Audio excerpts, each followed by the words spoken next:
Assalamualaikum warahmatullahi wabarakatuh. Halo Ananda semua, bagaimana kabarnya? Semoga kita dalam keadaan sehat walafiat. Selamat datang pada video pembelajaran kali ini bersama saya Syarifatul Aini. Pada video pembelajaran kali ini kita akan membahas materi tentang mewaris. Apakah Ananda sebelumnya pernah mendengar kalimat mewaris? Atau pernah mendengar cerita tentang pembagian harta warisan? Oke, sekarang kita akan membahas pengertian mewaris terlebih dahulu secara bahasa. Mewaris ini berasal dari kalimat miras, yang artinya harta yang diwariskan. Adapun pengertian mewaris ini secara istilah adalah ilmu yang membahas tentang harta peninggalan orang yang telah meninggal dunia. Nah, ilmu mewaris ini juga disebut dengan ilmu faraid. Ketentuan, bagian, atau ukuran. Kemudian, dasar-dasar hukum mewaris ada 3, yaitu yang pertama, Al-Quran, yang kedua, hadis, yang ketiga, kompilasi hukum Islam. Nah, adapun Al-Quran yang membahas tentang ilmu mewaris ini yaitu dalam Quran Surah An-Nisa ayat 7-12, kemudian dan ayat 176. Kemudian ada juga dalam Quran Surah An-Nahl ayat 75 dan kemudian ada juga dalam Quran Surat Al-Ahzab ayat 4. Ada beberapa ketentuan mewaris dalam Islam. Yang pertama kita akan membahas terlebih dahulu syarat-syarat seseorang mendapatkan harta warisan. Yang pertama yaitu tidak ada penghalang bagi yang akan mendapatkan warisan ini. Kemudian yang kedua adanya orang meninggal. Yang ketiga ahli waris yang akan menerima harta warisan itu dalam keadaan hidup. Oke, poin pembahasan kita selanjutnya yaitu sebab-sebab seseorang mendapatkan harta warisan. Yang pertama yaitu adanya nasab atau keturunan. Yang kedua yaitu pernikahan. Yang ketiga wala. Wala ini adalah orang yang memerdekakan budak. Kemudian budak ini tidak meninggalkan ahli waris, maka harta yang ditinggalkan oleh mantan budak tadi itu diberikan kepada orang yang memerdekakan budak. Oke. Poin selanjutnya yaitu bagan dari ahli waris itu sendiri. Nah, bagan dari ahli waris itu adalah orang-orang yang terkait dalam pembagian harta warisan ini. Pada bagan ini kita akan melihat orang-orang atau kedudukannya itu sebagai orang yang akan terhalang untuk mendapatkan harta warisan. Kemudian di bagan ini juga kita melihat siapa yang akan menjadi penghalang dan ada juga yang kita melihat sebagai orang yang terhalang. Nah, di bagian ini juga kita akan melihat atau kita akan membahas ada asobah. Nah, asobah ini juga ada pembagiannya, nanti akan kita bahas di poin selanjutnya. Kemudian pada bagian ini juga kita akan melihat tentang furudul muqaddarah atau ketentuannya itu telah dijelaskan di dalam Al-Quran. Nah, ada 6 furudul muqaddarah. Yang pertama yaitu setengah, yang kedua 1/4, yang ketiga 1/8, yang keempat 1/3, dan yang kelima 2/3, dan yang keenam 1/6. Nah, di bagian ini juga kita akan melihat berapa saja ketentuan yang akan didapatkan oleh ahli waris dari furudul muqaddarah tadi. Oke, untuk memudahkan kita dalam memahami bagian ahli waris ini, kita bagi kelompok atau 4 kelompok dalam bagian ahli waris ini. Ada yang di bawah, kelompok bawah, atas, kanan, kiri. Nah, kelompok bawah ini kita sebut dengan furu' waris. Apa itu furu' waris? Yaitu keturunan dari ahli waris, keturunan dari mayat itu sendiri. Yang kedua yaitu asal atau asal dari si mayat ini. Yang ketiga yaitu akhwiyah atau saudara-saudara dari si mayat ini. Yang keempat yaitu amiyah atau paman-paman dari si mayat ini. Nah, dari 4 kelompok ini ada yang tinggi kedudukannya atau yang diutamakan untuk mendapatkan harta warisan. Nah, dari bagian ahli waris ini juga kita akan melihat siapa saja yang bakal menjadi penghalang dan bakal siapa saja juga yang akan terhalang dirinya untuk mendapatkan harta warisan. Oke, kelompok yang bakalan kita bahas terlebih dahulu yaitu furu' waris. Nah, furu' waris ini ada 4 orang. Yang pertama yaitu anak laki-laki, yang kedua ada juga anak perempuan. Nah, bagian atau ketentuannya bakal didapatkan oleh anak laki-laki yaitu kedudukan anak laki-laki ini sebagai asobah. Yaitu asobah adalah orang yang mendapatkan bagian lebih dari harta warisan yang telah dibagikan. Nah, yang kedua ada anak perempuan. Nah, anak perempuan ini yang sebagaimana telah saya jelaskan tadi, bahwasanya anak perempuan ini bakal dapat kemungkinan dia setengah apabila dia hanya seorang diri dan tidak ada saudara laki-lakinya. Dan yang kedua, kemungkinan dia juga bakal dapat 2/3 apabila anak perempuan ini bersama saudaranya yang lain, atau dia tidak tunggal, tidak sendirian. Nah, kemudian selanjutnya yaitu anak apabila keduanya ini tidak ada atau meninggal dunia, maka yang bakal menggantikan posisinya yaitu cucu dari si mayat. Maksudnya di sini adalah apabila si mayat memiliki cucu dari keturunan anak laki-lakinya, maka atau anak dari anak laki-laki yang bakal mendapatkan harta warisan. Nah, cucu mayat tadi itu akan menggantikan posisi ayahnya sebagai ahli waris. Kemudian kelompok yang bakal kita bahas selanjutnya yaitu asal dari si mayat. Nah, asal si mayat ini ada yang pertama yaitu ibu dan ayah dari si mayat. Nah, kemudian ibu ini akan mendapatkan 1/3 atau kemungkinan dia bakal dapat 1/6. Kapan ibu mendapatkan 1/3? Apabila tidak ada anak atau cucu dan tidak ada 2 saudara atau lebih dan tidak ada bersama ayah kandung. Nah, kemudian ibu juga bakal kemungkinan mendapatkan 1/6 apabila ada anak atau cucu dan atau ada 2 saudara dari si mayat tadi atau lebih dan tidak bersama dengan ayah kandung.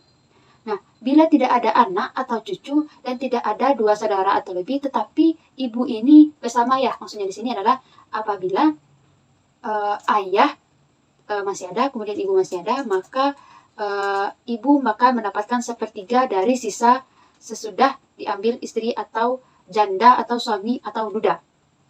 Kemudian poin selanjutnya adalah apabila semua ahli waris itu masih ada atau masih hidup, maka yang bakalan dapat harta warisan itu hanya yang pertama suami atau istri yang ditinggalkan, kemudian yang kedua ibu, yang ketiga bapak, yang keempat anak laki-laki maupun anak perempuan. Selebihnya tidak akan mendapatkan harta warisan apabila karena telah dihalangi oleh 4 orang ini. Kemudian adapun takaran atau ketentuan yang bakalan bagian yang akan didapatkan oleh ahli waris apabila semua ahli waris yang ada di bagian ini masih hidup, maka yang akan mendapatkan itu hanya 4 orang. Yang pertama, apabila istri yang meninggal, maka suami akan mendapatkan setengah harta warisan jika istri tidak meninggalkan anak. Kemudian juga ada kemungkinannya si suami ini bakalan dapat 1/4. Kapan suami ini akan mendapatkan 1/4? Apabila si istri meninggalkan anak. Yang kedua, atau istri bakalan dapat kemungkinan dapat 1/4 jika si suami tidak meninggalkan anak. Kemudian bakalan dapat kemungkinan 1/8 apabila syaratnya si suami meninggalkan anak.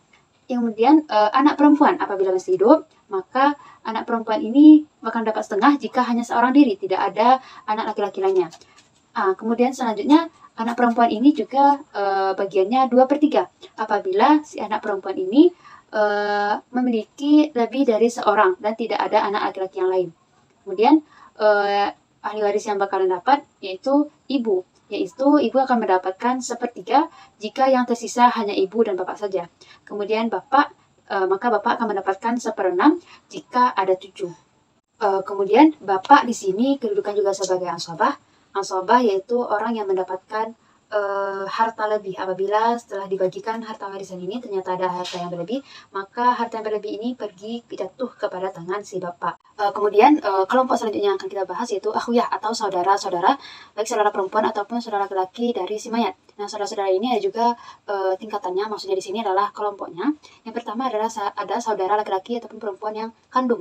Nah, yang kedua ada juga kemungkinan yang apabila yang kandung ini tidak ada, kita lihat yang saudara perempuan atau saudara laki-laki yang seayah. Nah, kemudian apabila ini juga tidak ada, kita lihat saudara laki-laki ataupun perempuan yang seibu. Nah, ada juga saudara laki-laki kandung, itu kedudukannya sebagai asobah. Kemudian saudari perempuan kandung itu bakal mendapatkan setengah apabila dia hanya sendiri dan tidak ada saudara laki-lakinya. Dia memang hanya tunggal di sana. Syaratnya itu saja. Apabila dia akan mendapatkan takaran setengah. Kemudian 2/3 apabila dia itu bersama dengan perempuan lainnya. Jumlahnya itu tidak sendirian saja gitu, maka dia akan mendapatkan 2/3. Nah, begitu juga selanjutnya saudara perempuan yang seayah. Apabila dia hanya sendiri akan mendapatkan setengah, dan 2/3 apabila dengan saudara lainnya, dan 1/6 itu saudara perempuan yang seibu, 1/6 sendirian, tidak ada anak atau cucu dan tidak ada ayah kandung. Nah, kemudian selanjutnya yaitu yang apabila semua ini tidak ada, maka yang menggantikan posisinya yaitu anak saudara laki-laki kandung akan menggantikan posisi ayahnya yang saudara dari mayat yang kandung, saudara laki-laki mayat yang kandung. Kemudian ada juga anak saudara laki-laki yang seayah yang kandung, yang seayah, maka kedudukannya di sini adalah sebagai asobah. Kemudian kita lihat bagan yang kelompok sebelah kirinya. Nah, kelompok sebelah kiri ini adalah paman dari si mayat. Nah, paman si mayat ini ada yang paman yang kandung atau hubungannya dengan ayah kandung. Kemudian saudara laki-laki bapak yang kandung, maka ketentuan bagiannya yaitu asobah. Nah, dia itu kemudian saudara laki-laki bapak yang seayah. Apabila bapak tidak ada, kemudian saudara laki-laki ayah tidak ada yang kandung, kemudian yang ketiga tidak ada juga saudara laki-laki bapak yang seayah yang kandung, maka yang menggantikan posisinya adalah apabila saudara laki-laki ayah yang kandung ini memiliki anak, maka anak dari saudara laki-laki bapak yang kandung ini akan menggantikan posisinya, yaitu kedudukannya sebagai asobah.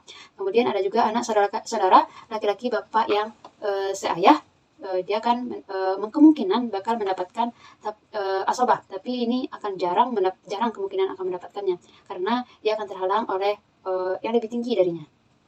Oke, poin selanjutnya adalah kita akan membahas materi tentang asobah. Nah, asobah ini ada juga 3 pembagiannya. Yang pertama yaitu asobah bin nafsih. Yang kedua asobah bi ghairihi. Yang ketiga ada juga asobah ma'al ghairi. Nah, poin pembahasan yang kita yang pertama yaitu asobah bin nafsih. Nah, asobah bin nafsih ini adalah ahli waris yang menjadi asobah karena dirinya hanya sendiri tanpa dipengaruhi oleh ahli waris yang lainnya. Nah, mereka itu adalah yang pertama anak laki-laki, yang kedua cucu laki-laki dari anak laki-laki, yang ketiga bapak, yang keempat kakek, yang kelima saudara laki-laki kandung, yang keenam saudara laki-laki seayah, yang ketujuh anak laki-laki saudara laki-laki kandung, anak laki-laki saudara laki-laki sebapak. Kemudian yang ke-9 paman yang kandung, yang ke-10 paman yang sebapak, kemudian yang ke-11 anak laki-laki paman yang sekandung, yang ke-12 anak laki-laki paman yang sebapak, yang ke-13 yaitu laki-laki yang memerdekakan mayat apabila dulu status si mayat ini adalah sebagai budak. Nah, ada juga poin selanjutnya yaitu asobah bil ghairihi. Nah, asobah bil ghairihi ini adalah ahli waris yang menjadi asobah karena adanya ahli waris lainnya. Di antara golongan ini adalah yang pertama anak perempuan yang terkait dengan anak laki-laki. Maksudnya di sini adalah apabila mayat itu meninggalkan anak laki-laki dan juga anak perempuan. Nah, kedudukan anak perempuan di sini adalah asobah bil ghairihi. Dia bersama dengan yang lainnya yang menyebabkan dia menjadi asobah yaitu karena ada saudara laki-lakinya. Nah, kemudian yang ketiga yaitu cucu perempuan dari anak laki-laki yang tertarik dengan cucu laki-laki dari anak laki-laki. Nah, maksudnya di sini adalah apabila si mayat itu meninggalkan cucu, tidak ada anak perempuan dan juga tidak ada anak laki-laki, yang tinggal adalah cucu perempuan dari si mayat dan cucu laki-laki si mayat. Nah, cucu perempuan si mayat ini kedudukannya adalah sebagai asobah bil ghairihi karena adanya cucu laki-laki. Nah, kemudian saudara perempuan sekandung yang tertarik oleh saudara laki-laki sekandung. Nah, sama-sama yang pembahasan sebelumnya. Maksudnya di sini adalah apabila si mayat meninggalkan saudara kandungnya, itu saudara perempuannya yang kandung, karena ada mayat ini juga meninggalkan saudara laki-lakinya yang kandung. Nah, perempuan ini atau saudara perempuan yang kandung ini dia kedudukannya sebagai asobah bil ghairihi karena ada saudara laki-laki yang kandung tadi.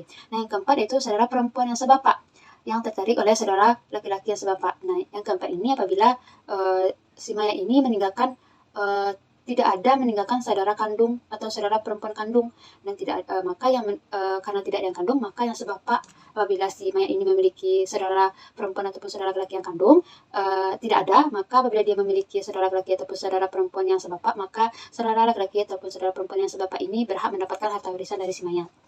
Nah, kemudian asobah bisababi. Asobah bisababi ini adalah karena ada sebab. Yang termasuk asobah bisababi ini karena adalah orang-orang yang membebaskan budak, baik laki-laki ataupun perempuan. Nah, sekian dulu materi kita. Dapat kita simpulkan bahwa mewaris ini adalah pengertiannya yaitu harta peninggalan. Kemudian ada beberapa kelompok dalam harta warisan ini. Yang pertama ada furu' waris, yang kedua ada asal, yang ketiga ada akhliyah, yang keempat dan ada amiyah. Nah, segitu dulu penjelasan materi dari saya. Semoga dapat dipahami dan Sampai jumpa di video selanjutnya. Assalamualaikum warahmatullahi wabarakatuh.